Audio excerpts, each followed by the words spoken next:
Well, it is absolutely roasting here. I'm sweating away just standing still, but you can only imagine how tough it's been for the tennis players on court. And in fact, now we're into day 3 of this heat wave. They have brought in this extreme heat policy, which means that games have been suspended on the outer courts. It's only the 2 main arenas where play can carry on, and that's because they've closed the roofs so that the air conditioning can kick in. So certainly a lot of relief for the tennis players themselves, but not so much relief for those spectators who've come here to watch. This is my trusty, no expense spared Sky News thermometer, and the temperature has actually dropped in the last hour. It was baking an hour or so ago when it was over 40 on here. Now it's dropped to about 37, and that's because there's some cloud cover. So there is some relief, certainly for people like these two who've spent the day here. It has been baking, hasn't it? Oh, it's been super hot. We've been sweating all day.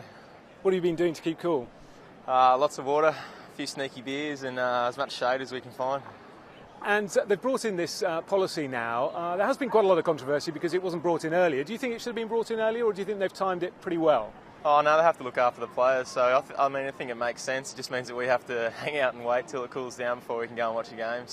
But yeah, it's fine. Not too disappointing though for you? No, it's fine. We just have to wait, and we get to watch the big screen while we're waiting. So yeah, it's all good.